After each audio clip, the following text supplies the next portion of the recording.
بسم الله الرحمن الرحيم. الحمد لله نحمده ونستعينه ونستغفره ونعوذ بالله من شرور أنفسنا ومن سيئات أعمالنا. من يهده الله فلا مضل له ومن يضلل فلا هادي له. وأشهد أن لا إله إلا الله وحده لا شريك له وأشهد أن محمدا عبده ورسوله. أما بعد، في أحكام الغسل. موجبات الغسل 6 أشياء إذا حصل واحد منها وجب على المسلم الاغتسال. الغسل من الجنابة كان معمولا به في الجاهلية، وهو من بقايا دين إبراہیم علیہ الصلاۃ والسلام. برادران اسلام، اس سے پہلے مسح علی الخفین پر ہم نے بحث کی ہے. آج کا یہ مختصر جو ہمارا یہ درس ہے جنابت کے غسل کے تعلق سے. جنابت کے غسل کے بارے میں بہت سے مقلدین نے جھوٹ اور خرافات گڑھ کے دین میں شامل کر دیا ہے. اس سے ہمیں بچنا چاہیے. جیسے ہر جگہ جہاں بھی دیکھا جائے غسل کے 6 فرائض، غسل کے 8 فرائض، یہ سارے جو ہیں دین میں ایک زیادتی بڑھاوا، یہ ایک بڑھاوا ہے. اس کا اسلام سے کوئی تعلق نہیں ہے. یہ جو ہے اندھی تقلید کا جو ہے ایک رواج ہے کہ یہ سارے خرافات، اس جراثیم اندھی تقلید کے راستے سے اسلام میں شرائط کیے گئے ہیں. ہمیں تقلید سے بچتے ہوئے ان سارے جراثیم کو دور کرنے کی ضرورت ہے. ہمیں پاک صاف جو ستھرا جو دین ہے، جو صحیح جو شریعت ہے، خالص دین ہمیں اپنانے کی کوشش کرنا چاہیے. اور آج ہمارا یہ مختصر جو درس ہے جنابت کے غسل کے بارے میں. مؤلف صالح الفوزان حفظہ اللہ، یہ کتاب ہے. اور صالح بن فوزان جو ہے الملخص الفقہی، ان میں انہوں نے لکھا ہے کہ موجبات الغسل 6 ہیں. اور یہ بھی لکھ رہے ہیں کہ غسل جو ہے یہ جنابت کا غسل زمانے جاہلیت میں بھی اس کا رواج تھا، اور یہ ابراہیم خلیل اللہ کے یہ دین کا ایک حصہ ہے. اس زمانے سے چلا آ رہا ہے کہ اگر کوئی جنبی ہوتا ہے تو غسل ان پر واجب ہو جاتا ہے. اس زمانے جاہلیت سے بھی چلا آ رہا ہے، اور دین ابراہیم خلیل اللہ کے دین کی جو ہے ایک بنیاد بھی ہے، کا ایک حصہ ہے. جنابت کا غسل 6 ہیں. ایسے امور ہیں، ایسے جو افعال ہیں جس کے صادر ہونے پر غسل واجب ہو جاتا ہے، وہ 6 ہیں. لکھ رہے ہیں کہ وجب علی المسلم الاغتسال کہا کہ 6 اشیاء، 6 ایسے ہیں امور ہیں، اگر یہ صادر ہو جائیں ایک مسلمان پر غسل واجب ہو جاتا ہے. سب سے پہلی جو چیز یہ ہے، کس چیز سے غسل واجب ہو جاتا ہے، کون سا ایسا فعل ہے. پہلا لکھ رہے ہیں کہ خروج المنی من مخرجہ من الذکر او الانثی، مرد ہو یا عورت ہو، اگر اس سے منی نکل آئے، ان کی شرمگاہ سے اگر منی نکل آئے تو غسل واجب ہو جاتا ہے.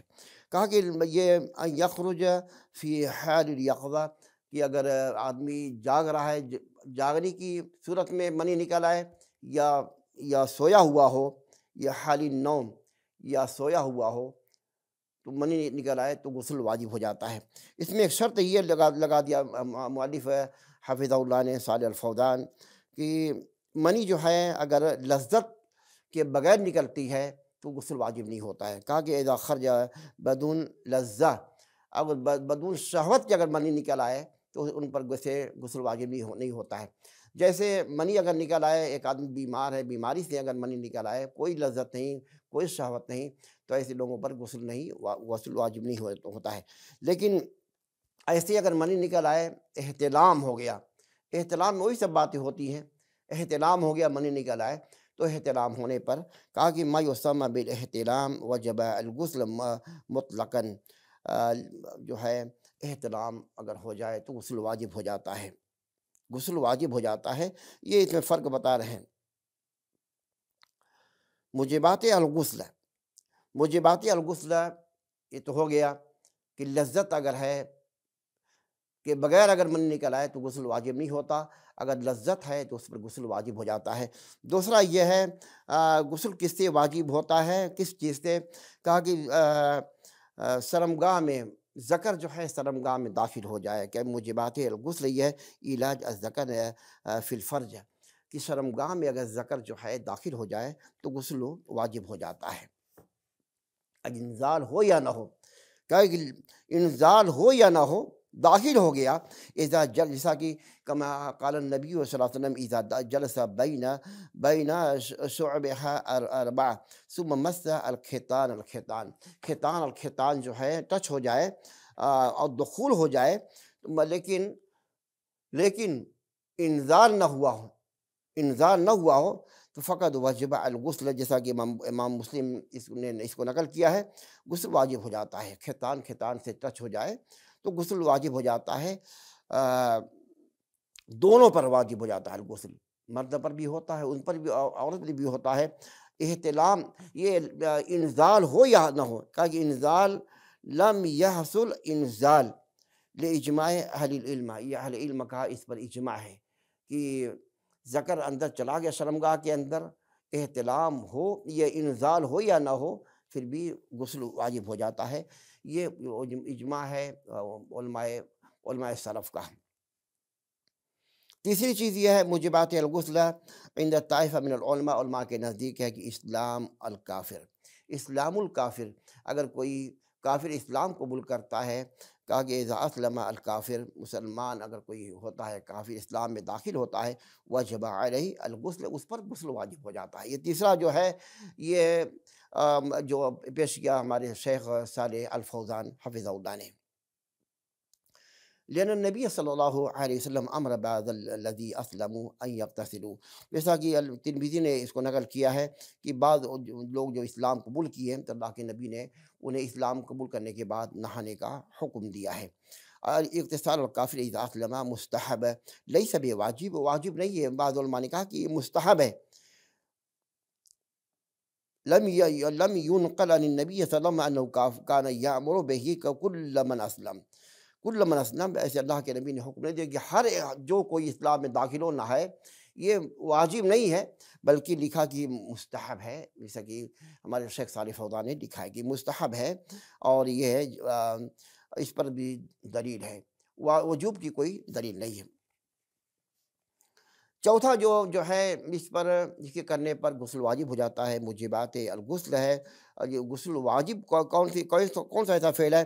کہا کہ موت اگر آ جائے تو اس پر بھی، ان پر بھی نہلانا، ان کو نہلانا واجب ہو جاتا ہے۔ یہ چوتھا میسج پیش کیا شیخ نے۔ الخامس جو ہے یہ پانچواں کیا کیا، یہ پانچواں لکھ رہے ہیں، الخامس والسادس، یہی ہے موجبات الغسل الحیض والنفاس، لقولی صلی اللہ علیہ وسلم اذا اقبلت حیضتک فدعی الصلاۃ اذا ادبرت فاغسلی عنک الدم ثم صلی فإذا تطہرن، یعنی الحیض یطہرن بالاغتسال، تو غرضی کہ اگر حیض اور نفاس کا خون آتا ہے، اگر وہ پاک صاف، ان کو بھی نہانا واجب ہو جاتا ہے۔ حیض اور نفاس یہ دونوں جو ہے، یہ پانچواں اور چھٹا بھی ہے، حیض اور نفاس کا اگر خون آتا ہے تو یہ جیسا کہ رسول اللہ صلی اللہ علیہ وسلم، جب تمہیں حیض کا خون آئے تو نماز کو تم چھوڑ دو، جب چلی جائے تو غسل کر کے نماز پڑھ لیا کرو۔ تو غرضی کی اس کا اللہ کے نبی نے حکم دیا ہے کہ حیض اور نفاس کا اگر خون آئے تو نہانا جو ہے واجب ہے۔ صفت الغسل الکامل، نہانے کا طریقہ کیا ہے؟ نہانے کا کیا طریقہ ہے؟ جنابت کا اگر غسل ہے تو نہانے کا کون سا طریقہ ہے؟ سب سے پہلی چیز لکھ رہے ہیں کہ دل سے نیت ہونی چاہیے، یعنی بقلبہ ہی، نیت جو ہے دل کا ارادہ، النیہ ارادۃ القلب، میں نے بارہا بتایا ہے، یہ ان پر اٹیک ہم نے کی ہے اور ان کا رد بھی کیا ہے مقلدین کے نزدیک جو ہے نیت جو ہے زبان سے ہوتی ہے، ہر جگہ نیت جو ہے زبان سے کرتے ہیں، لیکن علماء سلف سے جو ثابت ہے، محدثین سے، کہ نیت جو ہے دل کے ارادے کا نام ہے، النیہ ارادۃ القلب، نیت دل کے ارادے کا نام ہے۔ غسل کی نیت کریں گے دل سے نیت ہو جائے، ارادہ ہو جائے، ثم یسمى بسم اللہ پڑھیں گے، اور یغسل ید، اپنے دونوں ہاتھ کو دھوئیں گے 3 بار، اور یغسل فرجہ، اور شرمگاہ کو دھوئیں گے، بسم اللہ پڑھیں گے، اور اپنے دونوں ہاتھوں کو 3 بار دھوئیں گے، اور شرمگاہ کو دھوئیں گے، ثم یتوضا وضوءا کاملا، پھر نماز جیسا وضو کریں گے۔ اس کے بعد وضو کرنے کے بعد میں یحسی الماء علی رأسہ 3 مرات، 3 بار جو ہے اپنے سر میں پانی ڈالیں گے، یحسی الماء علی رأسہ 3 مرات، 3 بار اگر پانی اپنے سر پر ڈالیں گے، اور اگر چوٹی بدھی ہوئی تو اس کو کھول دیں گے، یہی افضل ہے۔ چوٹی اگر بدھی ہوئی ہے، چاہے مرد ہو یا عورت، بالوں میں چوٹی بھی بدھی ہوئی تو اس کو کھول دینا چاہیے، جنابت کا اگر غسل ہے۔ ثم یعم بدنہ بالغسل، اس کے بعد سارے بدن کو دھویا جائے۔ بعض حدیثوں میں یہ ثابت ہوتا ہے کہ دائنے پہلے پانی دائنے ڈالا جائے، اس کے بعد بایاں ڈالے، اس کے بعد جو ہے سر پر ڈالا جائے، یہ بعض احادیث سے بھی ثبوت ملتا ہے۔ والمرأۃ الحیض تنقض رأسها للغسل، جو حائضہ اور نفاس کا خون آنے جس کے آ رہا ہے، اگر وہ عورتیں ہیں تو اپنے چوٹی کو کھول دیں گی۔ اما الجنابہ فلا تنقضه حين تغتسل لها، فلا تنقضه حين تغتسل لمشقة التكرار، لكن يجب عليها أن وصول شعرها، أن تروي وصول شعرها بالماء۔ چوٹی بدی ہوئی تو وہاں تک پانی پہنچانا یہ واجب ہو جاتا ہے، کھولے نہ کھولیں پھر بھی پہنچانا جو ہے، لیکن کہنے کی کھولنا چاہیے۔ جنابت کا اگر غسل ہے تو تم کو کھولنا چاہیے، اور واجب ہے کہ بس یہ بالوں کی جڑوں تک پانی پہنچایا جائے۔ جنابت کا اگر کوئی غسل کر رہا ہے تو بالوں کے جڑوں تک، کیونکہ جراثیم بالوں کی جڑوں میں بیٹھتے ہیں، تو بالوں کے جڑوں میں جو ہے پانی پہنچایا جائے۔ ایسے ہی حقد یجب اسباغ الغسل، ایسے جو ہے وہ یہ پورا ہو گیا وضو جو ہے۔ قول صلی اللہ علیہ وسلم تحت کل شعرۃ جنابہ فاغسلوا الشعر فاتقوا الشعر، جیسے اللہ کے نبی نے کیا فرمایا، ہر بال کی جڑ میں جنابت ہوتی، گندگی ہوتی ہے، اس کو جو ہے بال کو دھویا جائے، بال کو دھویا جائے، اور چمڑی کو بھی دھویا جائے۔ اس کو نقل کیا ہے ابو داؤد اور ترمذی رحمہ اللہ نے۔ جہاں تک پانی پہنچانا بھی ہے، ایسی جنابت کے بال کی جنابت میں، بال کی جڑوں میں یہ گندگی بیٹھتی ہے تو اس کو اچھی طرح دھویا جائے اور پانی بھی پہنچایا جائے۔ ایک چیز اور لکھ رہے ہیں ہمارے شیخ حفظ اللہ، یجب علی المغتسل ان یستتر، واجب ہے نہانے والے پر واجب ہے کہ پردہ کر لے، پردہ کرے، ننگا ہو کر کے نہ نہائے، پردہ کر کے نہائے۔ فلا یجوز ان یغتسل عریانا بین الناس، لوگوں کے سامنے ننگا ہو کر کے نہ نہائے، پر ہمیں پردہ کرنے کی ضرورت ہے، جیسا کہ حدیث قال النبی صلی اللہ علیہ وسلم ان اللہ حی ستری حی، اللہ تعالیٰ جو ہے حیادار ہے، یحب الحیا والستر، ستر جو ہے اللہ تعالیٰ، ان اللہ حی ستیر یحب الحیا والستر، اللہ تعالیٰ جو ہے حیادار ہے اور استحیا سے محبت کرتا ہے اور پردے سے بھی محبت کرتا ہے۔ فَإِذَا اغْتَسَلَ، اگر تم میں سے کوئی اللہ تعالیٰ ان اللہ حی ستیر یحب الحیا والستر، فَإِذَا اغْتَسَلَ أَحَدُكُمْ، اگر تم میں سے کوئی نہانے کے لیے جا رہا ہے تو پردہ کر لے، رواه ابو داؤد والنسائی، پردہ کر کے نہانا چاہیے، ننگا ہو کر کے۔ والغسل من الحدث الاکبر امانہ، یہ جو امانت ہے بہت بڑی چیز ہے، تو ہمیں اس کی بے پردگی نہیں کرنا چاہیے۔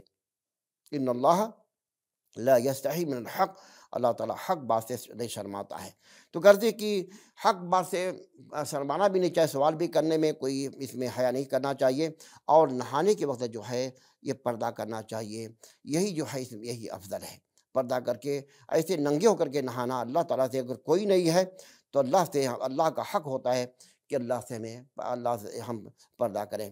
یہ چند باتیں تھیں غسل کے آداب اور غسل جو ہے کرنے کے احکام کے بارے میں۔ اللہ تعالیٰ نبی کے سنت کے مطابق ہمیں غسل کرنے کی توفیق عطا فرمائے۔ جو بھی طریقہ اللہ کے نبی سے مل جائے ہمیں اس کو ایکسیپٹ کرنے، اس کو ہمیں ماننے کی اللہ ہمیں توفیق عطا فرمائے، اور یہی دین ہے اور یہی محبت رسول ہے، اور یہی محبت رسول ہمارے لیے جنت میں داخلے کا ایک ذریعہ بھی ہے۔ اللہ تعالیٰ سنت سے محبت کرنے کی توفیق عطا فرمائے، سنت کے مطابق ہر عمل کرنے کی اللہ ہمیں توفیق عطا فرمائے، آمین۔ السلام علیکم ورحمۃ اللہ وبرکاتہ۔